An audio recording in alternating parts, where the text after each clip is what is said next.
Nerds, engineers, scientists, analysts, people who love to build software. My name is Ryan J. Salva. We heard so many great things about Copilot and code spaces and actions and projects and everything this morning. I know that not everyone here has had an opportunity to play with Copilot yourselves, and so there's really no better way to get to know a product than to dive right into it. So I'm not going to waste any time with slides. I'm going to get directly to a demo. Should we do it? Yeah? All right, let's do it. All right, let's wake this old machine up here. All right, cool. Come on, little guy. All right.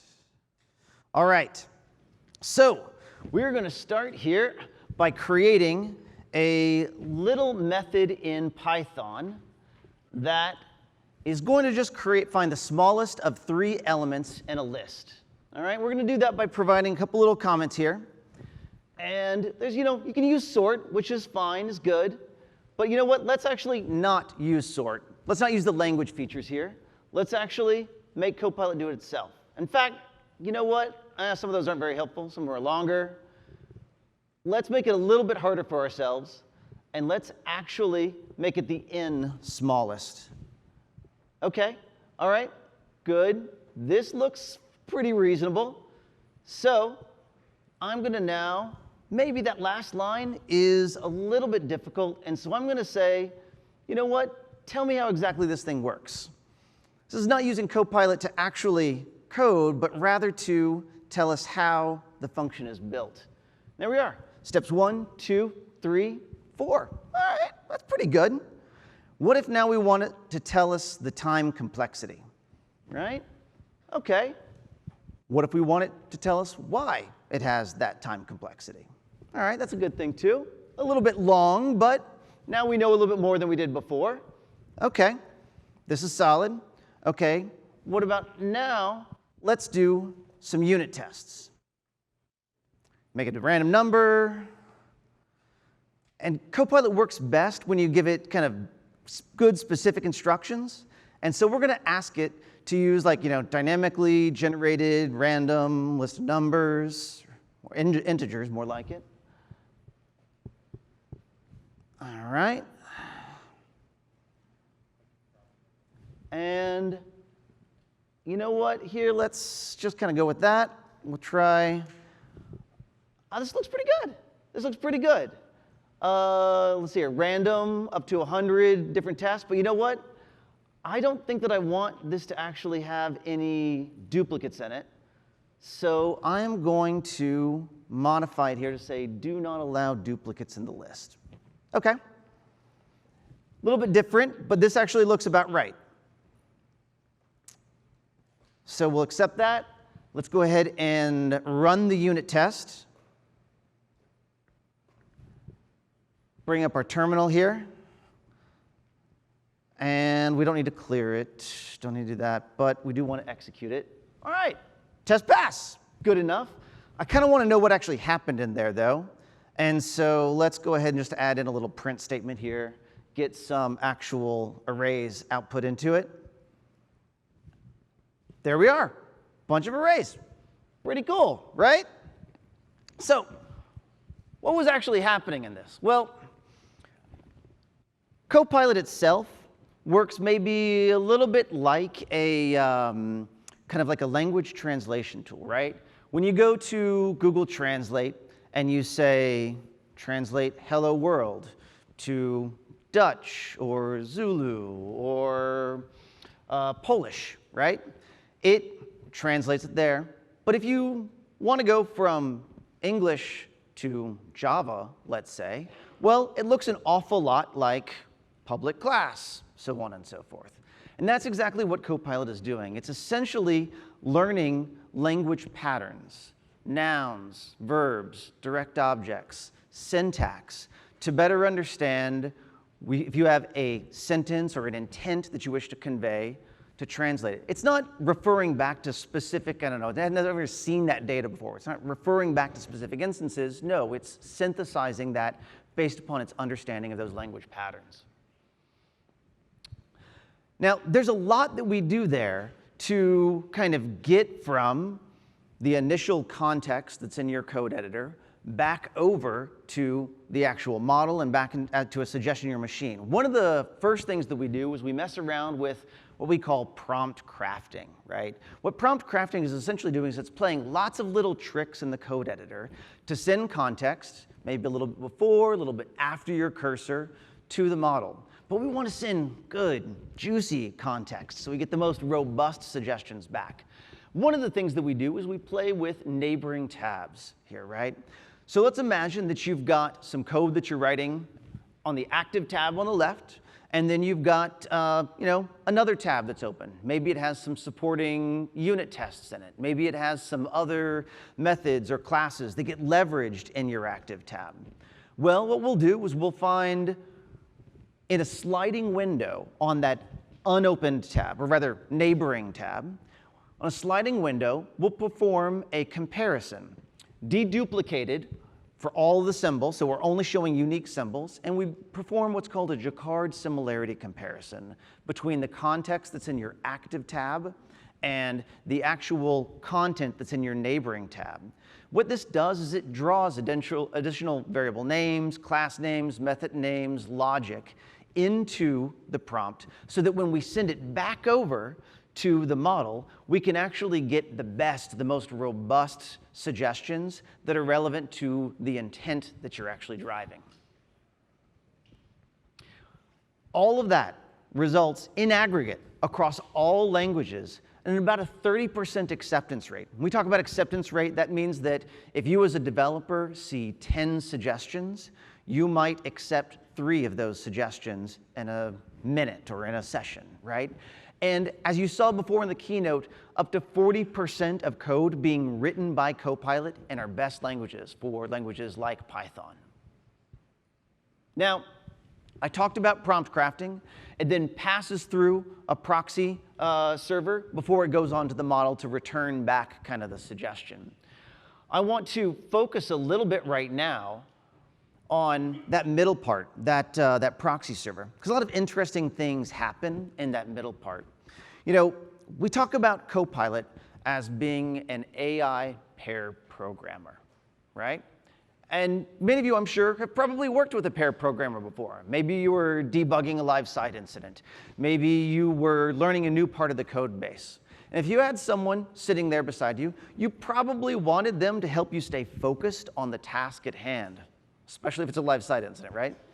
But, you know, if someone's standing there beside you whispering crazy stuff into your ear, it's kind of hard to stay focused on what you're doing, right? If they're saying all sorts of weird political stuff, going down the conspiracy theory kind of rabbit hole. And so we like to apply a little bit of extra AI into kind of Copilot to make sure that it remains a true professional at the keyboard, that it is helping you stay focused on the code that you're trying to write and not introducing weird stuff. So I'm going to show you a little kind of video here taken from one of our kind of test harnesses. And I'm going to go ahead and tell you right now up front, there's going to be a phrase on the next one that introduces bias, it declares bias. GitHub, we do not tolerate bias of any kind. This is merely for demonstration purposes so that you can understand how the neural networks work, right? So here we go. We're going to run through this, and we're in our test harness here. And we have a phrase that implies bias of one group against another, but none of the individual words are naughty words themselves, right? I, are, smart. None of those are bad words on their own. You have to understand what the intent of that is in order to understand whether or not it is a biased statement. So we're going to run it here up against a bunch of different checks. And what we'll find here is that for hate speech, it evaluates as true because the neural network is identified as being likely. But the pattern, that is to say, were any of the words naughty words, evaluates to false. So now let's use another example here. Let's use the example of unicorn candy. Now, unicorn candy is delicious and wonderful, and I'm sure everyone here would love some, but it will not evaluate as true here. Neural network, no. Hate speech, no. If we go to Copilot and we maybe attempt to prompt unicorn candy in here using, what are we in now? Are we in Python, I believe, again? right? Define a new method for unicorn candy. Copilot will only be too happy to provide a suggestion back, allowing us to kind of stay focused here. I'm a unicorn, baby, right?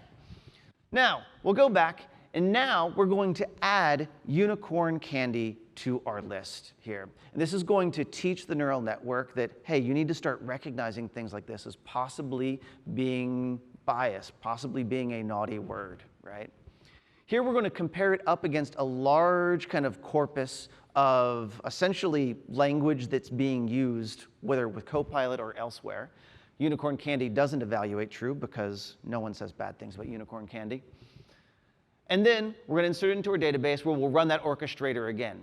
Here you'll notice that it evaluates to true as soon as we've added it into it. Now, language is an evolving thing, right? And so don't worry. We can realize our mistake, realize that unicorn candy is good, and we can remove it back from our index so that everyone can now go and play around in Copilot using unicorn candy, feeling safe and knowing that you'll actually get some back. But when we attempt to write out unicorn baby, good to go. If we attempt to write out unicorn candy, maybe not so much, right? And this is just one of many kind of sort of adjustments that we make on that proxy server to make sure both that things like tokens or email addresses and personally identifiable information aren't transferring back and forth between the editor and the model, as well as biased content that pulls you away from the focus of what you were trying to create and do. All right. So we've heard a little bit about how Copilot works under the hood, but there's so much more that happens between the developer and their keyboard and the productivity gains and the happiness and the flow that they realize there. For that, we really need a human researcher, and so now I want to invite our lead human researcher, Arini, to the stage. Arini, please, come on out.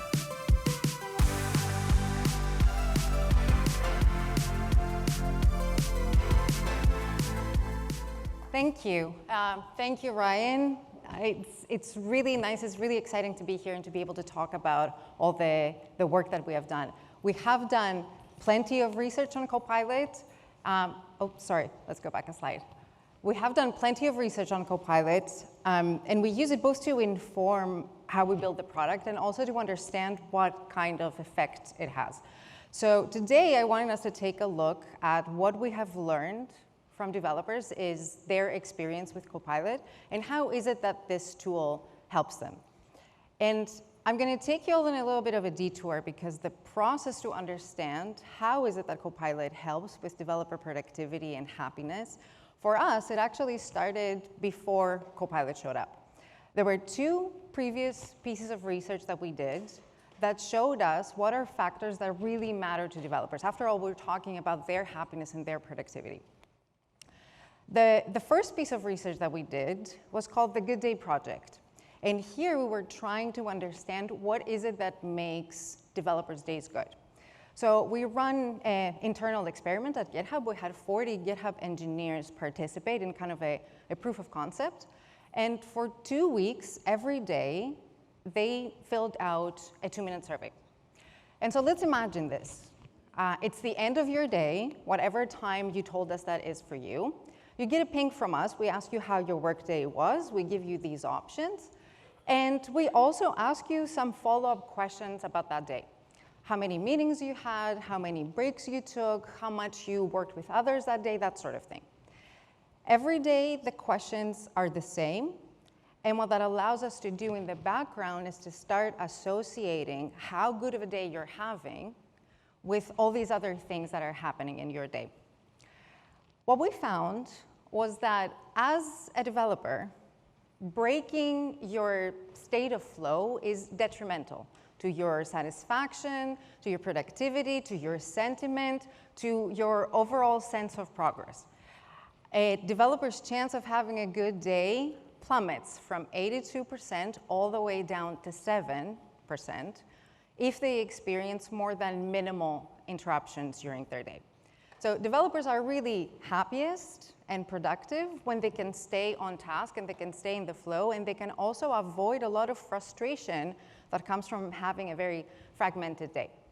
And so that was really what we took away from that earlier research, was that for developers, the state of flow is precious. Anything we can do to help them stay in the state of flow really goes a long way to help them. And that interruptions of any form are really disruptions for developers. They really cause them to have a bad day. So let's remember that. The second research piece that we did, and that is relevant here, was from last year's State of the Octoverse report.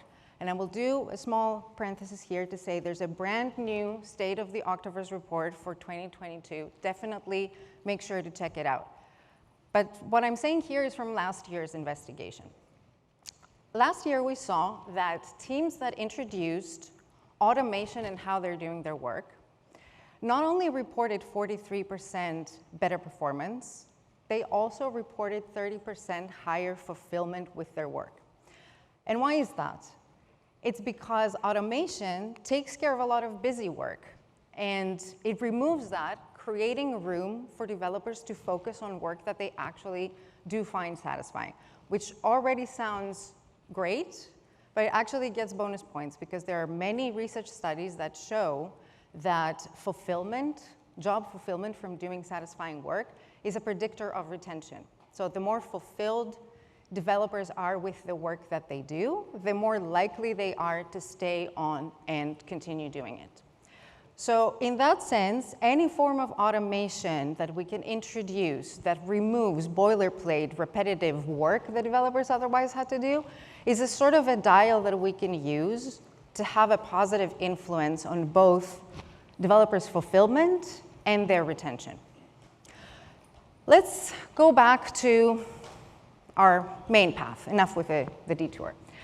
How does all of this relate to Copilot? We believe, and we see it in people's feedback, that it's these same concepts, the importance of flow, the benefits of automation for doing satisfying work, these same concepts apply to Copilot, and they resonate with developers as they're using the tool.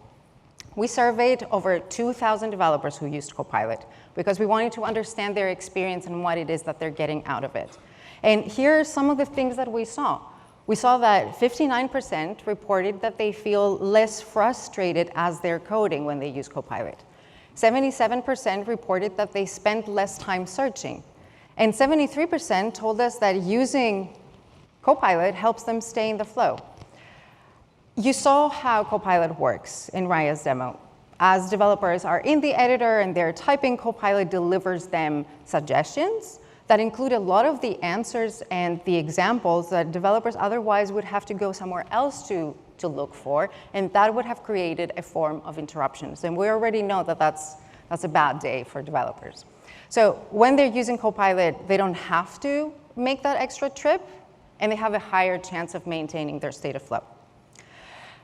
We also heard in the same feedback very similar benefits to what we have heard when teams introduce other forms of automation.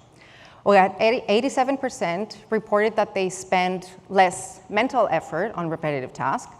60% reported that they feel more fulfilled with their job when they're using Copilot. And 74% reported that they are able to focus on more satisfying work. This is excellent ground for that positive effect on fulfillment and retention that I mentioned earlier. So this is all sounds really great, for developer happiness, for developer satisfaction, for productivity. Developers seem to be able to stay in the flow when they're using Copilot. They are able to focus on satisfying work. There was one more thing that we noticed in the same survey. 88% of the people who participated reported that when they're using Copilot, they complete tasks faster. And 96%, which is almost everyone, said the same thing specifically for repetitive tasks. This has been one of the earliest and most common hypotheses around Copilot, is that when developers use it, they're able to complete tasks faster. And from the survey, we certainly know that developers feel faster as they're using Copilot and they're coding with it. And so for our next step, we wanted to measure to find out how much faster we're talking about. More research. So we run a controlled experiment. We recruited 95 professional developers. We split them randomly into 2 groups, and we timed how long it took them to write an HTTP server in JavaScript. One group used GitHub Copilot to complete the task, and the other one didn't.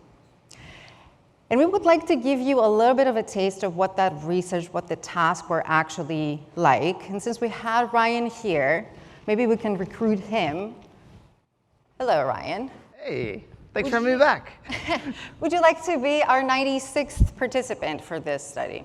Can I use Copilot?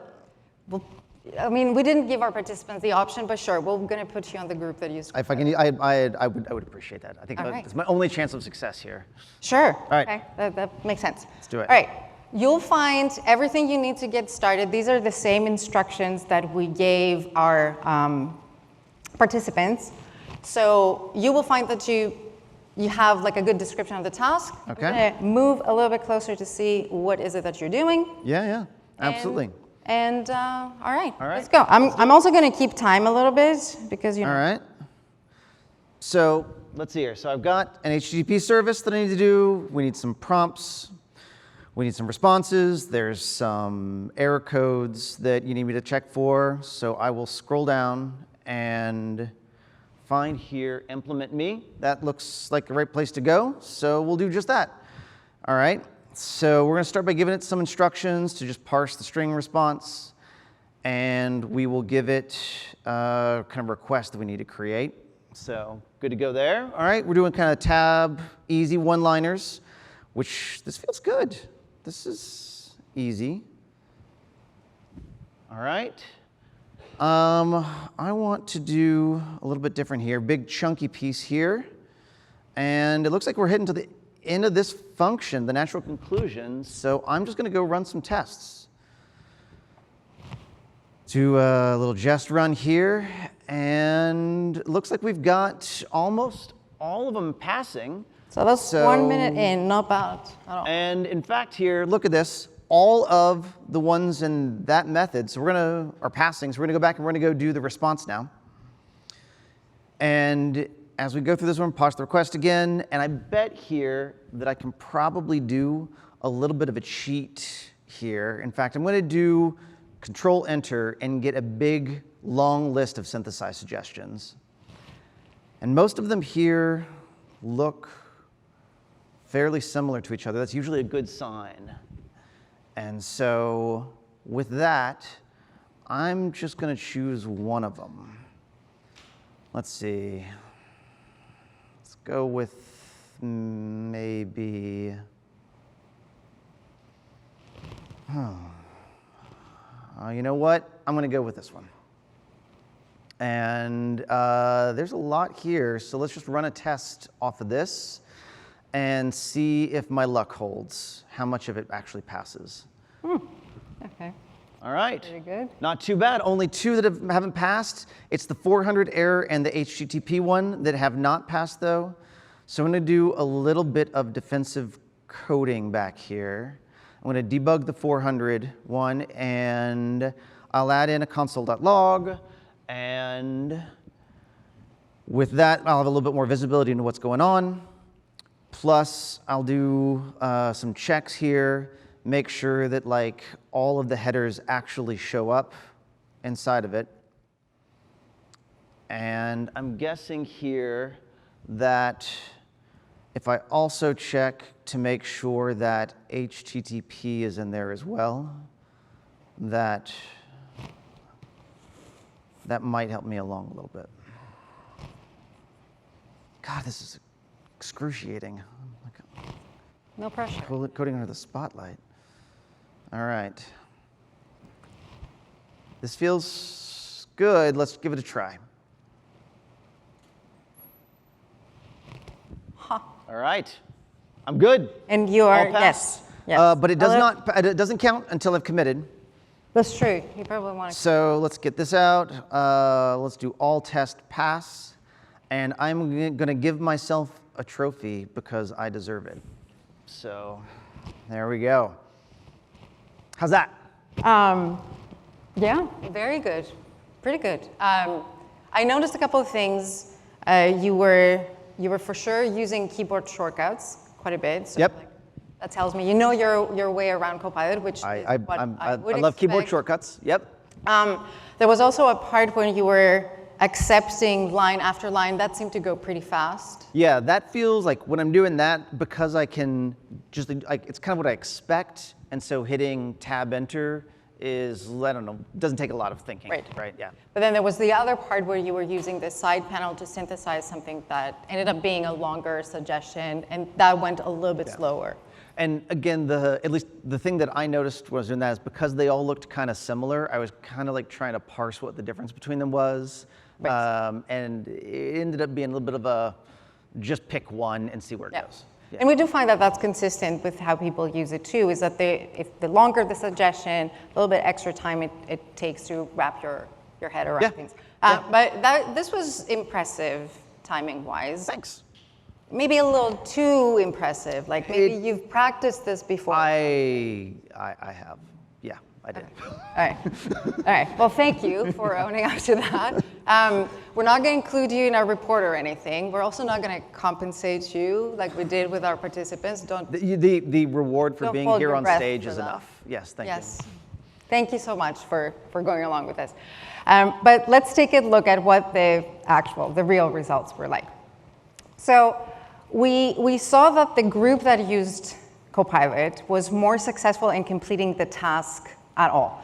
So 78% out of that group finished the task compared to 70% in the group that didn't use Copilot. And that was already good news, but the striking difference was that the developers who used Copilot completed the task significantly faster. It took them 55% less time. So specifically, the developers using Copilot on average took 1 hour and 11 minutes to complete the task, while the developers who didn't use Copilot finished on average the same task in 2 hours and 41 minutes. So you see why I said undermining my credibility. I get it. Okay. Now, speed, which we clearly have here with Copilot, and quality are sometimes in tension with each other. So I may be doing things faster by cutting corners or compromising in some way. So at this point, a lot of people wonder, what is the quality like of this code that is written with Copilot? And there have been 2 research studies, both done from New York University researchers, NYU. And these studies have been central in the investigation, the evaluation of the security and the quality of Copilot suggestions. And today, we're very lucky to have one of the authors here, Brendan Dolan-Gavitt, to talk to us about the research. Brendan is an assistant professor in the Computer Science and Engineering department at the NYU Tandon School of Engineering. He leads the Machine Learning Embedded Software and System Security Lab there that is part of NYU's Center for Cybersecurity. And the group's goal, among other things, is to create better techniques to assess security vulnerabilities and to generate benchmarks. So let's have Brendan join us on stage. Let's move on. Hello, Brendan. Hi. Thank you very much for joining us. I'm going to jump right in. We want to hear you, in your own words, describe a lot of the research that you have been doing with your group. So about 1.5 years ago, you did an evaluation. You did a study to look into the security of Copilot suggestions. And this is a study that has been published and that your team got a distinguished paper award for, which is amazing. Congratulations. Can you give us, everyone here, for everyone's benefit, give us an overview of what the study was like and what you learned? Sure. So this was basically last summer, right after Copilot had just first come out. And one of the things that we were really interested in figuring out is if you're using Copilot to write code in some sort of security-sensitive situation, how often is the code going to have a security vulnerability? So we designed 89 different scenarios that covered security-relevant situations like writing a login page for a website or inserting some data into an SQL database. And then we had Copilot generate completions for each of those scenarios. Right. And to figure out if there were security vulnerabilities, we actually used another GitHub product, CodeQL, to test if the resulting completions had any vulnerabilities. And in that case, we actually found that across all these completions, about 40% of that code was vulnerable. And so this was a little bit high. We also had some kind of fun results looking at what influenced the rate of vulnerabilities. So one of them was that if you use tabs instead of spaces, you actually have slightly more vulnerable suggestions. And meanwhile, actually, if you set the author field in the file to a really famous programmer, someone who's like really good at coding, you'll actually get slightly fewer vulnerabilities. So these are some kind of fun results. That's awesome. I mean, like, it's not awesome that you found all the security vulnerabilities, but like awesome research. Yeah. At the same time, like, I know that you conducted a second study that is now public but not yet published, right? So why did you conduct the second study? What did you find?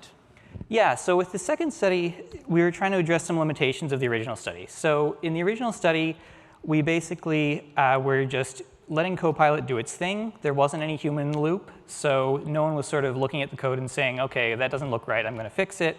The other thing is that we weren't directly comparing against human users, so we didn't know how often they would have written security vulnerabilities in that same situation. And so this second follow-up study was really designed to kind of address those issues head on. We actually recruited a group of 59 users and split them into two groups. One of them that had access to a IDE plugin that used Codex, very similar to Copilot, and the other group that was writing code unassisted, the way we all used to do before a year ago. And then we had them implement a kind of shopping cart style API that was using a linked list in C.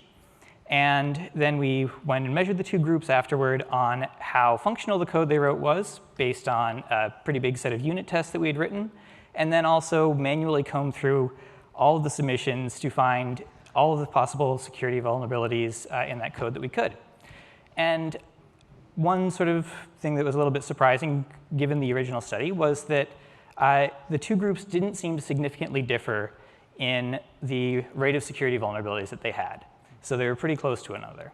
But on the other hand, they actually were able to write much code that worked better. So we had a higher rate of people actually completing the task, and the group that had Codex enabled were actually passing more of the unit tests.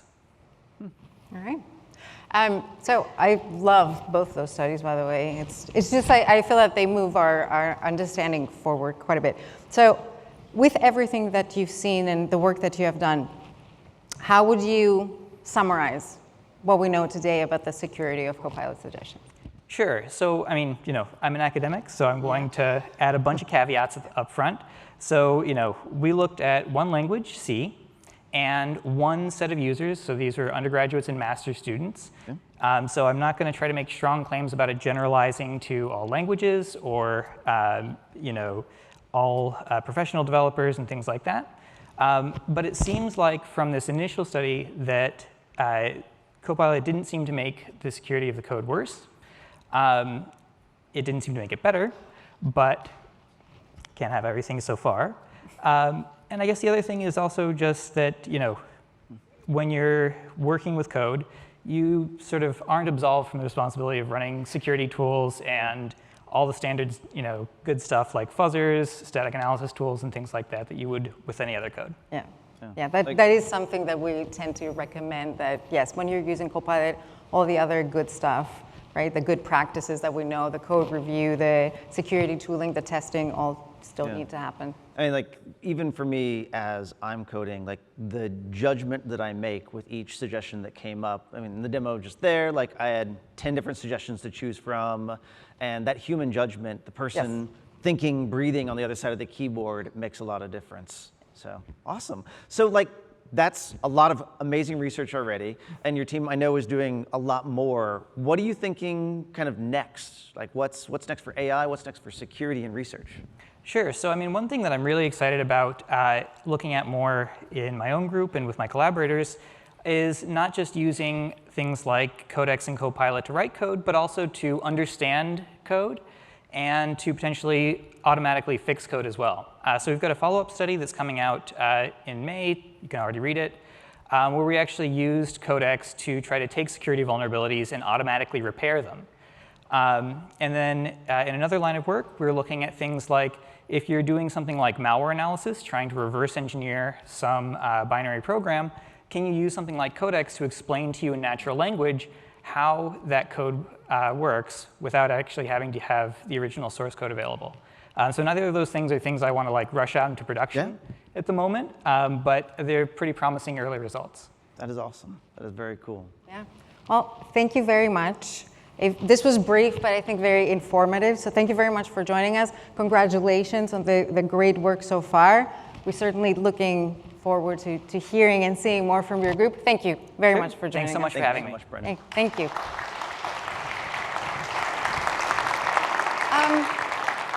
And I guess thank you, Ryan, for having us both with Brendan and myself here to talk to people about research for so long. I think we're ready to hand off to you. You can wrap things up here. Thank you. Your research is the bedrock of everything that this is built on. Thank you so much, Irini, and all of your team. Thank you. Thank you very much. And thank you, everyone, and enjoy Universe. Awesome. Cool. Well, we're getting here near the end, but I want to take a moment to celebrate a little bit. Copilot has now been available either as a technical preview or in GA for almost a year and a half. And in that time, we've had over 1 million developers use Copilot. As you heard earlier, now about half of active developers are using it for free as either students, teachers, verified open source maintainers. But there is one group that we have left out in the cold a little bit.